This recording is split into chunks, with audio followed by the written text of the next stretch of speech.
신앙생활에서 가장 중요한 것을 말하라고 한다면 믿음을 말할 수 있겠죠. 믿음으로 구원을 받기 때문입니다.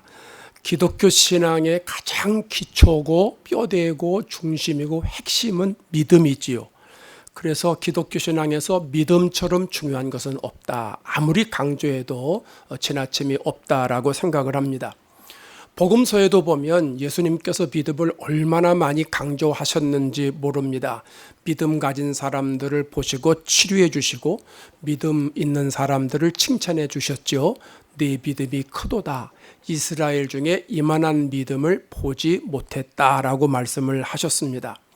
도마에게는 믿음 없는 자가 되지 말고 믿음 있는 자가 되라 하시면서 당부하기도 하셨습니다. 누가복음 18장에 가면은 인자가 올 때에 세상에서 믿음을 보겠느냐 말씀을 했습니다.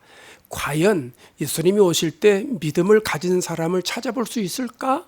이런 말씀을 하시면서 믿음에 대해서 강조하셨다는 이야기입니다. 오늘 본문의 말씀에도 보면 믿음을 강조하고 있습니다. 너희가 믿음 안에 있는지 살펴보라 이렇게 말씀을 하고 있잖아요. 너희 자신을 확증하라 이렇게 말씀을 하고 있습니다. 내 믿음을 테스트하라 라고 하는 말씀이지요. 내가 살아있는 믿음을 가진 사람인지 아니면 매갈이 없는 믿음을 가진 사람인지 하나님의 말씀의 맛을 아는 믿음을 가진 사람인지 하나님의 말씀의 맛을 모르는 사람인지 죄에 대한 감각이 있는 믿음을 가진 사람인지 아니면 죄와 무관한 신앙생활을 하고 있는 사람인지 성령의 음성에 순종하는 믿음을 가지고 있는 사람인지 성령과는 별도로 살아가는 사람인지 기도가 잘 되는 믿음을 가진 사람인지 말씀이 귀에 쏙쏙 들어오는 믿음을 가진 사람인지 기타 등등 여러 가지를 한번 점검해 보라는 거예요. 여러 가지 사항을 테스트해 보라라고 하는 거예요. 그러니까 내 믿음을 내가 점검을 했는데 테스트를 했는데 양성 반응이 나타나면 예수 그리스도가 내 안에 계신 겁니다. 생각해 보니까 테스트를 해보니까 주님이 내 안에 계시다라고 하는 것이죠. 또 내가 믿음을 이렇게 저렇게 테스트를 해봤는데 전혀 반응이 없어요. 이것은 내가 믿음이 없는 사람이라는 거예요. 내 안에 믿음이 없다는 거예요. 내 안에 예수님이 안 계시다는 거예요. 그걸 오늘 성경에서는 뭐라고 그래요? 너희는 버림받은 자니라. 실격자라는 거예요. 어디서 실격됐어요? 천국에서 실격됐어요. 지옥 가는 사람이다. 구원받지 못한다. 그런 말씀입니다. 저는 오늘 성경에서 말씀하고 있는 믿음의 가장 핵심이 되는 부분을 말씀드리려고 합니다.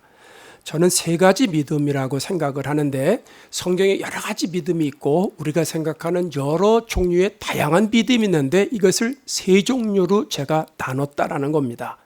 편의상 1단계, 2단계, 3단계라고 말할 수도 있고 또 이 세 믿음이 하나의 연결고리처럼 연결되어 있다라고 말할 수 있습니다. 이 말씀을 통해서 우리의 믿음을 테스트하고 점검하고 확증하는 거룩한 시간이 되었으면 좋겠습니다. 첫 번째로는 구원을 얻는 믿음이 있습니다. 구원을 얻는 믿음. 에베소서 2장 8절을 보시겠습니다. 너희는 시작. 너희는 그 은혜에 의하여 믿음으로 구원을 받았으니 이것은 너희에게서 난 것이 아니요 하나님의 선물이라. 구원은 하나님의 선물이라는 거예요. 하나님이 은혜로 우리에게 거저 주시는 것이라는 거죠. 그래서 구원의 은혜는 우리가 믿음으로 그냥 받아들이는 겁니다. 아담과 하와가 죄를 지음으로 인해서 온 인류에게 죄의 DNA가 유전됐잖아요. 사람들은 누구든지 부모로부터 유전자를 받고 태어납니다. 저도 역시 저희 부모님의 유전자가 있습니다. 그래서 저를 보면 저희 아버님이 어떻게 생겼을 것이다 추측을 하게 됩니다. 역시 저희 아들도 저희 내외 유전자를 받고 태어나기 때문에 아들의 모습 가운데서는 제 모습이 있고 딸의 모습 가운데서는 제 아내의 모습이 있지 않겠습니까? 마찬가지로 인간은 누구나 심령 깊은 곳에 죄성을 가지고 태어난다라고 하는 겁니다. 근데 어릴 땐 잘 나타나지가 않는데 성장을 하면서 죄의 특성이 드러나게 된다는 것이죠. 그 중에 하나가 뭐냐면 우리의 육신의 욕심대로 살려고 하는 본성이라는 거예요. 사람은 누구든지요 다 육신의 편한 대로 살려고 합니다. 육신이 주인입니다. 육신이 상전입니다. 육신이 왕입니다. 여러분, 서 있는 저보다는 앉아 있는 여러분이 더 편하지 않습니까? 그렇죠? 근데 또 앉아 있다 보면 어떤 게 더 편하겠어요? 눕는 게 더 편하겠죠? 그렇지 않습니까? 사람은요, 자꾸 이렇게 자기 육신이 편한 대로 자꾸 살아가게 된다는 겁니다. 근데 그렇게 편하게 이 땅에서 80년, 90년, 100년, 요즘 100세 세대라고 하니까 100년을 살았다고 합시다. 그러면 그 사람이 계속 육신의 정욕에 이끌려 살아갑니다. 그러면 어느 순간에 주님이 우리의 호흡을 불러가시면, 주님께서 인바이트를 하시면 우리의 생명은 끝나고 하나님의 심판대 쓰지 않습니까? 그럼 육신의 생각대로 살아간 사람들의 끝은 어떻게 됩니까? 육신의 생각은 사망이라고 그랬잖아요. 로마서 8장에 가면 육신대로 살면 반드시 흥합니까? 망합니까? 대답을 안 하세요. 나만 아프지 여러분도 아프신가? 육신대로 살면 반드시 죽을 것이라고 그랬습니다. 그럼 우리의 영혼이 죽습니다. 우리의 영혼은 심판대에서 어디 갑니까? 지옥 가게 되는 것 아니겠어요? 우리가 요즘 지옥에 대해서 별로 듣지도 않고 또 지옥에 대해서 뭐 별로 이렇게 감각이 이렇게 빨리빨리 오지를 않아요. 그래서 교인들도 지옥 그러면 뭐 지옥이지 뭐 이렇게 생각하는데, 우리가 다시 한번 마가복음에서 예수님이 지옥을 어떻게 설명해 주시는지 한번 볼 필요가 있습니다. 마가복음 9장 48절 49절에 예수님 말씀을 하시는데 이렇게 이야기를 합니다. 거기에서는 구더기도 죽지 않고 불도 꺼지지 아니하느니라. 구더기의 원어는 벌레입니다. 벌레. 그럼 벌레가 죽지 않는다는 거는요, 지옥에서는 하찮은 벌레도 죽지 않는다, 그런 말입니다. 또 49절에 가면 이렇게 말씀을 합니다. 사람마다 불로서 소금 치듯함을 받으리라.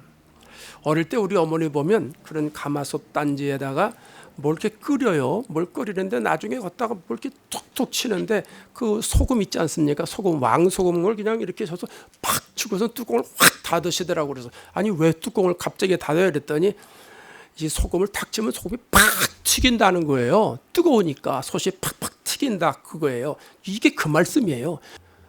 제가 한 주간 동안 이 몸살 감기로 고생을 했다고 말씀을 드렸잖아요. 낮에는 그런 대로 그냥 뭐 이렇게 자꾸 시간도 가고 뭐 좀 잠도 조금씩 자고 뭐 이렇게 되는데, 문제는 밤이요.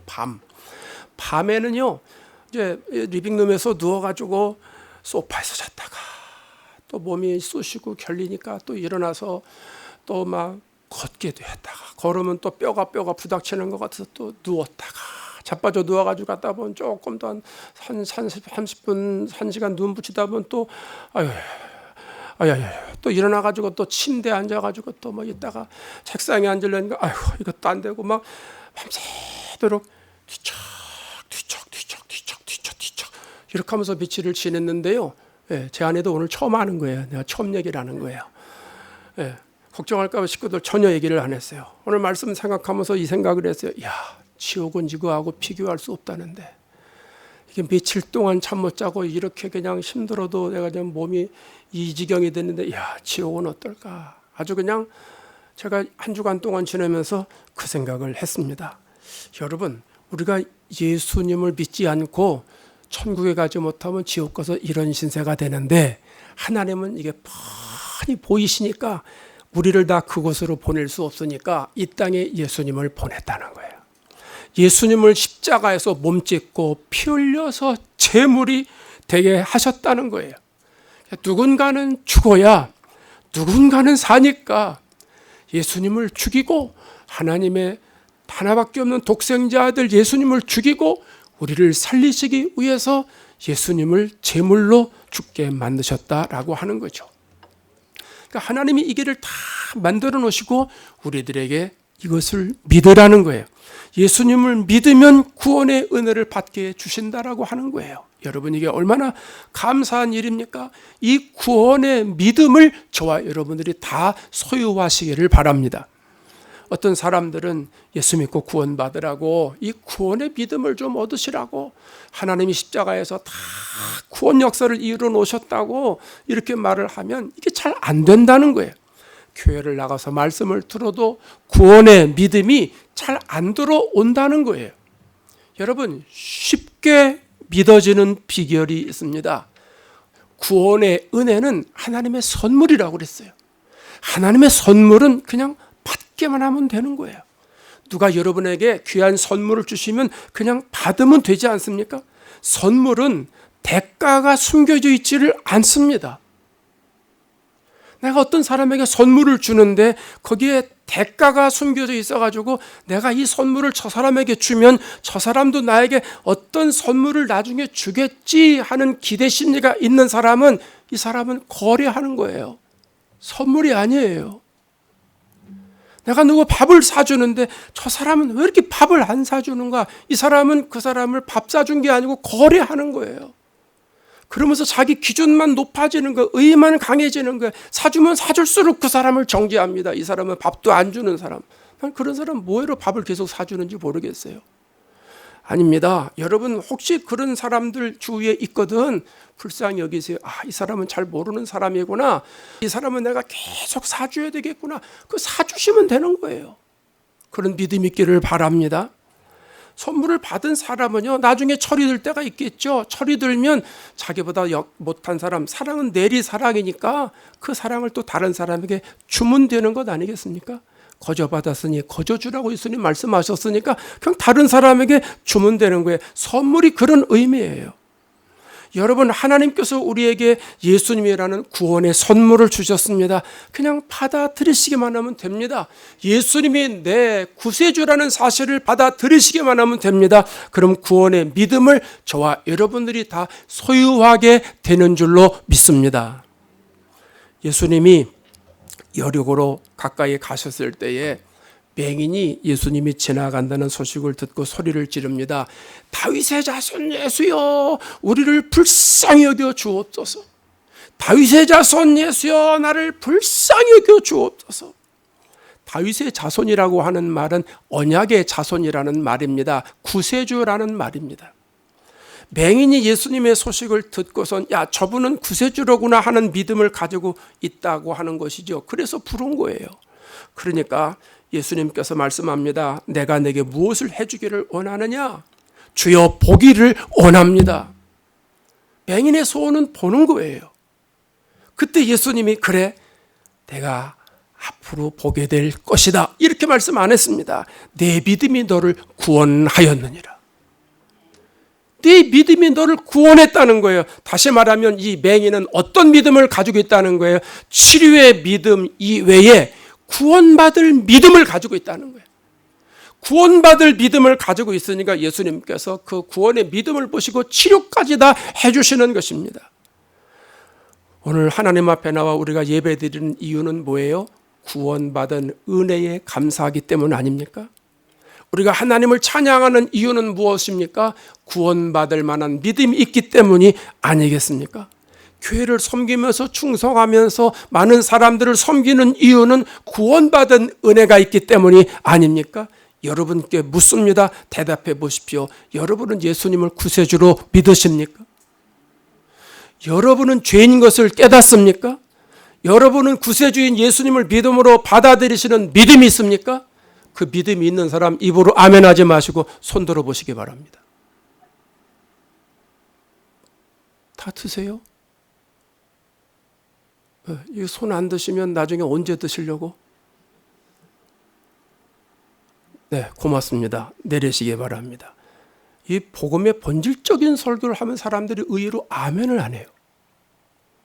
이런 거 할 때 내가 그런 믿음이구나 확실히 경험하는 거예요. 확실히 얻는 거예요. 구원의 본질적인 믿음을 할 때 손으로 들고 입으로 고백하고 눈물을 흘려가면서 기도하고 내 믿음을 하나님 앞에 보여드리는 거예요. 여러분, 이런 사람이 구원받는 것이지 이런 설교를 하는데 아멘도 안 하고 손도 안 들고 그 사람 천국 못 갈 수 있습니다. 이해되시는 거죠? 중요한 설교입니다. 다시 한번 합니다. 이번엔 아멘 한번 해보세요. 여러분, 예수님을 구세주로 믿으십니까? 예, 축하드립니다. 세상에서 가장 축하받을 일이 일이에요. 그렇잖아요. 영혼 구원받은 일이 최고로 축하받을 일이지 뭐가 축하받을 일이에요. 물론 자녀들 잘 되는 것도 축하받을 일이에요. 질병에서 회복돼서 건강한 것도 축하받을 일이에요. 돈 많이 버는 것도 축하받을 일이에요. 모든 게 축하받을 일이에요. 최고의 축하받을 일, 내 영혼 구원받았다는 거. 이게 축하받을 일 아니겠습니까? 육신의 생명이 다하는 날까지 구원받은 믿음 놓치지 않는 저와 여러분 되시기를 주의 이름으로 축원합니다. 두 번째로는 주를 기쁘시게 하는 믿음이 있어요. 히브리서 11장 6절입니다. 다 같이 읽겠습니다. 믿음이 없이는 하나님을 기쁘시게 하지 못하나니 하나님께 나아가는 자는 반드시 그가 계신 것과 또한 그가 자기를 찾는 자들에게 상 주시는 이심을 믿어야 할지니라. 아멘. 자, 믿음이 없이는 하나님을 기쁘시게 하지 못한다라고 했습니다. 그러면 하나님을 기쁘시게 하는 믿음이 구체적으로 어떤 것이냐 하는 걸 우리가 살펴봐야 됩니다. 근데 6절에서는 두 가지를 얘기를 합니다. 자, 하나는 뭐냐 하면 하나님께 나아가는 자는 반드시 그가 계신 것, 하나님을 계신 걸 믿는 사람이 하나님을 기쁘시게 하는 믿음을 가진 사람이라는 겁니다. 하나님이 누구세요? 창조주지요. 세상을 말씀으로 창조하신 분이에요. 만왕의 왕이세요. 전지전능하신 분이기 때문에 무소부지하신 분이에요. 어디나 하나님이 다 계시다는 말씀입니다. 그렇기 때문에 그 상천하지에 계신 하나님을 하나님으로 인정해드리고 그 하나님을 내가 주인으로 모셔드리고 하나님을 주인으로 대우해드리는 믿음을 가진 사람을 하나님은 기뻐하신다라고 하는 사실입니다. 요즘 산업이 발전을 하면서 무신론자들이 많아지고 있습니다. 전에도 제가 한번 말씀을 드렸지만 다원주의 시대가 됐습니다. 인본주의 시대가 됐습니다. 합리주의 시대가 돼가지고 이게 하나님을 믿지 않는 사람들이 아주 얼마나 빠른 속도로 급속도로 파급되고 있는지 모릅니다. 심지어는 하나님이 없다라고 말하는 사람이 우리 주위에 얼마나 많은지 모릅니다. 미국의 어떤 무신론자가 하나님이 계시지 않다는 것을 주장하기 위해서 사람들에게 떠들고 다니기 시작을 했습니다. 그러니까 사람들이 어떤 사람은 듣는 사람도 있고 듣지 않는 사람도 있고 이 사람이 자기 말을 수용하는 사람들이 있다 보니까 신이 났습니다. 그래서 나중에는 지나가는 사람들에게 더 많이 홍보하려고 아예 지붕에다가 페인트 색을 칠해놨습니다. 하나님은 아무 데도 없다. 그래서 God is nowhere 이렇게 써놨습니다. 그래서 지나가는 사람들이 다 보고 하나님이 없네. 어디에도 없다는 얘기네. 맞아. 이런 사람도 있었다라고 하는 거죠. 그런데 시간이 지나가면서 비가 오지 않습니까? 햇빛이 이제 강력하게 내리쬐지 않습니까? 그러면 이 페인트 색깔이 파래지기 시작을 합니다. 그런데 중간에 N자, O자, W자가 연하게 파래지더라는 거예요. 그래서 지나가는 사람들이 처음에는 God is nowhere 이렇게 읽다가 나중에는 저 색깔을 보고선 색깔대로 읽습니다. God is now here 이렇게 읽게 되더라는 거죠. 그러면서 사람들이 뭐라고 얘기하냐면 야, 하나님이 정말 유머 감각이 많으시다. 하나님이 아무 데도 없다고 얘기했는데 이게 NOW가 연한 색으로 바뀌니까 하나님은 여기 계시다. 이렇게 읽혀지더라는 것이죠. 여러분, 하나님이 있다고 해서 있고 없다고 해서 없는 분이 아니에요. 하나님은 우리의 사고로 존재 유무가 왔다 갔다 하시는 분이 아니라는 거예요. 하나님은 스스로 계신 분이에요. 그래서 창조자예요.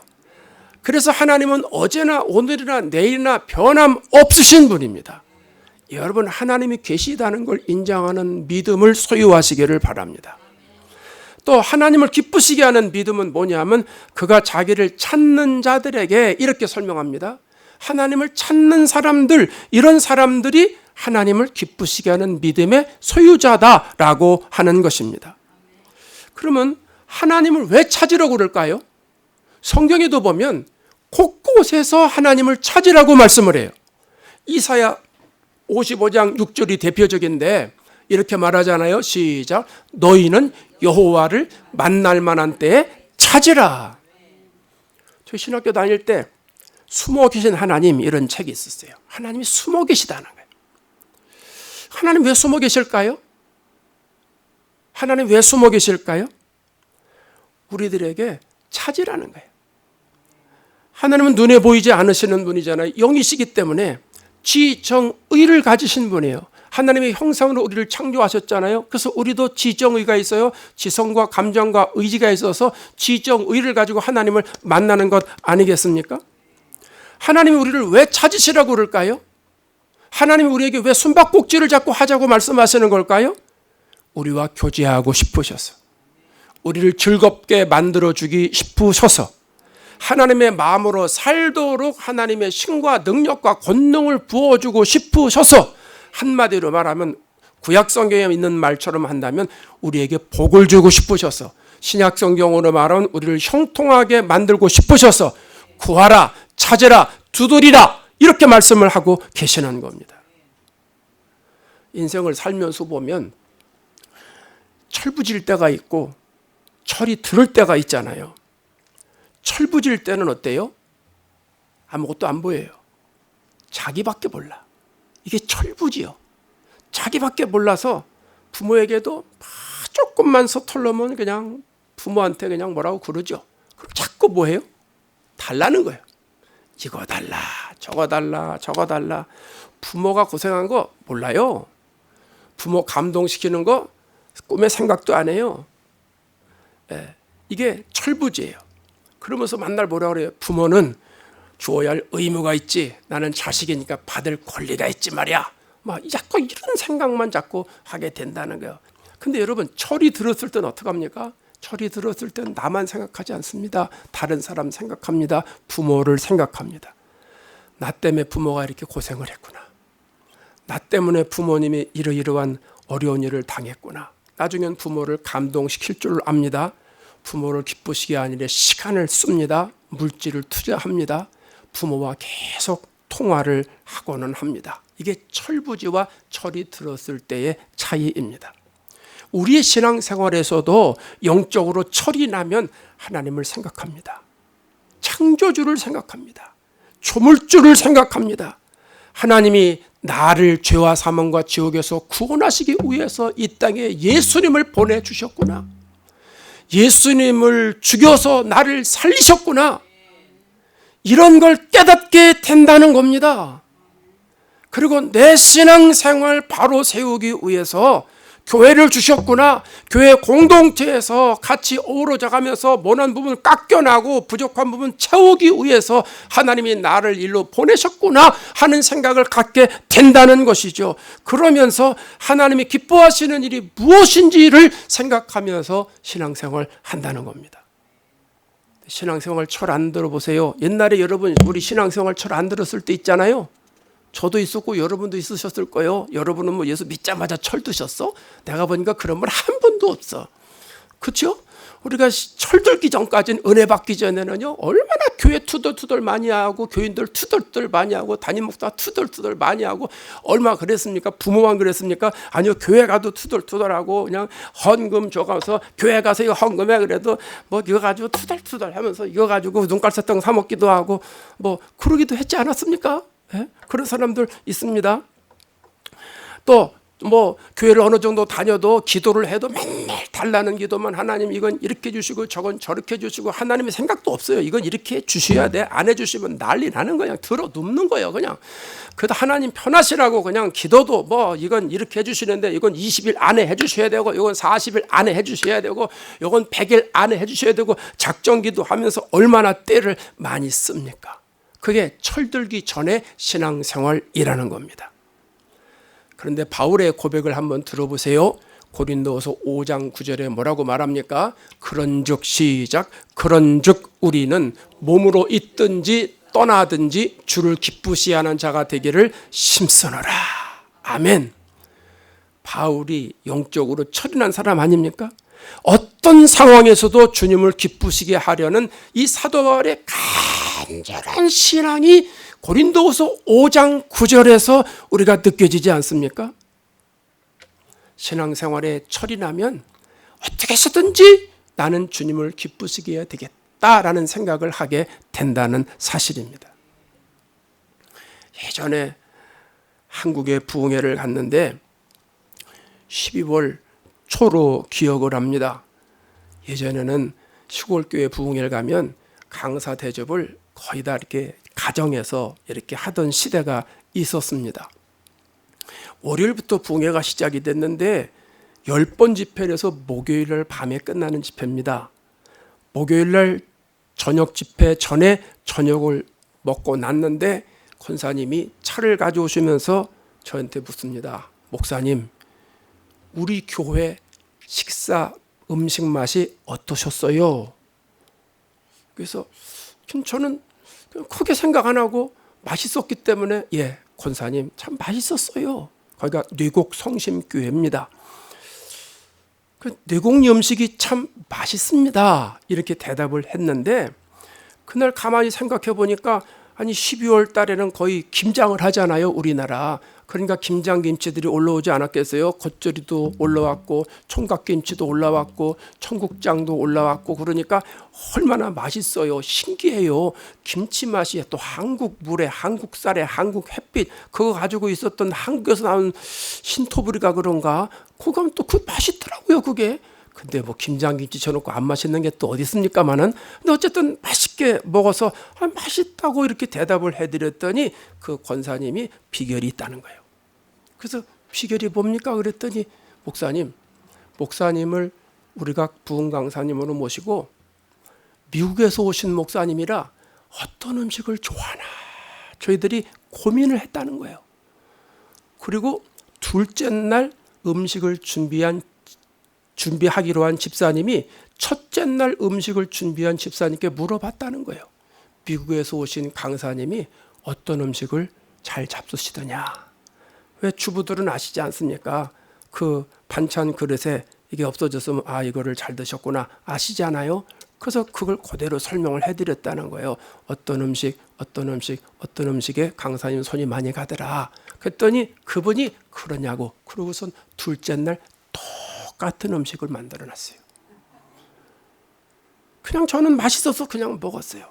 셋째 날 음식하기로 한 집사님이 둘째 날 음식한 집사님께 전화를 해서 미국에서 오신 강사님이 어떤 음식을 잘 드시더냐 물어봤다는 거예요. 그래서 이래저래한 음식을 잘 드신다 그랬더니 그분도 똑같이 만들어 놓고 넷째 날 음식하기로 한 이 권사님도 마찬가지로 셋째 날 음식한 집사님께 똑같이 물어보고 똑같이 해놨다는 거예요. 그러니 음식이 맛있지 않을 리가 없지 않습니까? 제가 잘 먹는 것만 다 갖다 놨다는 거예요.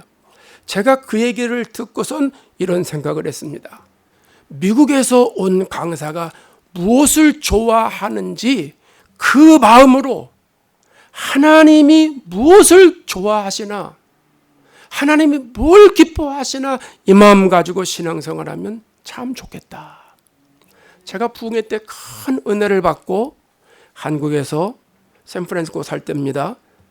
비행기를 타고 오면서 너무 감동이 돼서 하늘에서 비행기 안에서 설교 준비를 했습니다. 고린도서 5장 9절 말씀을 가지고 주를 기쁘시게 하는 자 되기를 힘쓰나 성도들이 많은 은혜를 받았습니다. 여러분, 구원을 얻는 믿음에서 이제는 우리가 조금 더 성장을 해서 주님을 기쁘시게 하는 믿음으로 나아가면 좋겠습니다. 주를 기쁘시게 하는 믿음이 무엇인지 우리가 찾아야 됩니다. 하나님이 계신 걸 믿는 사람, 또 하나님을 찾는 믿음을 가진 사람, 이런 사람들이 주님을 기쁘시게 한다고 오늘 말씀하기 때문에 저와 여러분들이 이런 믿음을 가지고 신앙생활하는 축복을 누리게 되시기를 바랍니다. 마지막 세 번째입니다. 행함이 있는 믿음이 있습니다. 야고보서 2장 14절입니다. 다 같이 읽습니다. 내 형제들아, 만일 사람이 믿음이 있노라 하고 행함이 없으면 무슨 유익이 있으리요? 그 믿음이 능히 자기를 구원하겠느냐. 믿음이 있다고 하면서 행함이 없는 사람은 결국 그 사람을 구원할 수 있는 믿음이냐? 이렇게 반문하고 있지 않습니까? 여기서 말씀하고 있는 건 행함이 있는 믿음이 중요하다라고 하는 겁니다. 다시 말하면 믿음이 구원을 얻는 믿음에서 끝난 것이 아니라 이것이 행함이 있는 믿음으로 연결되어야 한다라고 하는 거예요. 그래서 야고보서 복음이 행함이 있는 믿음을 강조하고 있는 것이잖아요. 행함이 있는 믿음을 강조하는 이유가 여기에 있어요. 구약과 신약을 보면 행함이 있는 믿음을 엄청나게 많이 강조하고 있는데 제가 두 구절만 소개해 드리도록 하겠습니다. 구약의 한 구절, 신약의 한 구절. 자, 구약 에스겔 18장 30절입니다. 주 여호와의 말씀이니라. 시작. 주 여호와의 말씀이니라. 이스라엘 족속아, 내가 너희 각 사람이 행한 대로 심판하리라. 마지막에 뭐 한다는 거예요? 행한 대로 심판받는다는 거예요. 믿음대로 심판받는 게 아니에요. 기억하세요. 행한 대로 심판받아요. 예수님이 마태복음 16장에서 이런 말씀을 하세요. 27절 말씀입니다. 인자가 아버지의 영광으로 그 천사들과 함께 오리니 재림할 때 얘기라는 거죠. 재림하실 때 그때의 시작. 그때에 각 사람이 행한 대로 갚으리라. 믿음대로 심판하신다는 게 아니에요. 행한 대로 주님이 심판하신다라고 하는 말씀입니다. 여러분, 기독교 신앙은요, 뿌린 대로 걷는 거예요. 행한 대로 받는 거예요. 따라 한번 할까요? 뿌린 대로 거두고 행한 대로 받는다. 믿음의 씨앗을 열심히 뿌린 사람들은 믿음의 열매를 거두는 것이고, 믿음으로 행하는 사람들은 믿음의 상급을 받게 되는 것입니다. 어떻게 하면 우리가 이 상급을 받을 수 있습니까? 성령께서 시키는 대로 하시면 됩니다. 아주 쉬워요. 내가 하려고 억지로 하는 마음도 있어야 되겠지만 그 이전에 먼저 성령이 내 마음에 생각을 주시는 거예요. 백부장처럼 가라 하면 가고 오라 하면 오는 믿음이 있으면 된다는 거예요. 여러분 보세요. 미국의 대통령 말 한마디 한마디가 얼마나 파워풀합니까? 요즘 우리가 피부로 느끼지 않습니까? 관세 때문에 온 세계가 지금 난리고 트럼프 대통령의 한마디를 어떻게 하냐에 따라서 그 나라가 다 언론이 뉴스를 도배를 하고 이러지 않습니까? 대통령의 한마디 하면 군대도 움직이지 않습니까? 하나님이 말씀하시면 천하가 움직입니다. 하나님 말씀하시면 온 우주가 움직입니다. 빛이 있으라 하니까 빛이 있잖아요. 새한테 날아라 그러니까 새들이 날아다니는 거예요. 하나님의 말씀대로 되지 않은 건 세상에 하나도 없다라고 하는 거예요. 천사가 마리아에게 찾아오잖아요. 마리아야, 너 하나님께 은혜를 입었어. 너 잉태해서 아들을 낳을 거야. 이름을 예수라고 지어라. 그러니까 마리아가 깜짝 놀라죠. 우리들 같아도 깜짝 놀라지 않겠습니까? 아니, 뭔 소리를 하는 겁니까? 나는 아직 남자도 알지 못하는데 어떻게 이런 일이 있습니까? 그런 소리 하지들 마세요. 아마 그랬지 않았을까 싶어요. 근데 천사가 그때 말하는 거예요. 아니요, 성령이 내게 임하실 거예요. 하나님의 능력이 너를 덮으실 거야. 태어날 아기는 거룩한 분이야. 하나님의 아들이라고 불릴 거야. 그러면서 하는 말이, 마리아야, 하나님의 모든 말씀은 능지 못함이 없어. 너 그거 알지 않냐? 하나님의 말씀대로 나중에 어떻게 돼요? 동정녀에게서 예수님이 태어나지 않습니까? 하나님의 말씀은 확실한 거예요. 그래서 우리가 하나님이 내 마음속에 생각을 넣어 주실 때 말씀에 이끌려 움직이면 되는 거예요. 믿음을 가진 사람이 어떻게 행함으로 연결할까? 성령께서 내 마음에 주시는 대로 움직이면 되는 거예요. 그러면 내가 행함이 있는 믿음으로 가게 되어 있는 줄로 믿으시기 바랍니다. 사랑하는 여러분, 연수 믿은 연수에 따라서 믿음의 깊이가 다를 수 있어요. 그러나 믿음의 시각은 같아야 돼요. 예수님을 바라보는 눈은 같아야 돼요. 교단마다 교리적으로 간소한 차이가 있을 수는 있어요. 장로교나 침례교나 성결교나 구세군이나 순복음이나 감리교회나 교회에 따라서 약간 차이는 있을 수 있지만 믿음의 방향, 믿음의 목적은 동일해야 된다는 말씀입니다. 오늘 주님은 우리에게 말씀하세요. 너희가 믿음에 있는지 너희 자신을 시험해봐라. 너희가 믿음 안에 있는지 너희 자신을 확정해봐라. 너희 안에 예수 그리스도가 있는지 점검해봐라. 여러분은 어떤 믿음의 단계에 있으십니까? 여러분은 어떤 믿음으로 무장하고 예수를 믿으십니까? 여러분의 영적 상태를 점검해 보시기를 바랍니다. 오늘 말씀드린 이 세 가지는 어느 한 가지만 중요한 게 아닙니다. 구원 얻는 믿음이 있어야 구원받지요. 주님을 기쁘시게 하는 믿음이 있어야 신앙생활이 활력이 생기잖아요. 행함이 있는 믿음이 있어야 상급을 받지 않습니까? 이 세 가지 믿음이 다 연결되어 있는 것입니다. 이 믿음을 다 같이 소유하셔서 주님으로부터 잘하였도다, 착하고 충성된 종아, 칭찬받으시는 저와 여러분 되시기를 주의 이름으로 축원합니다.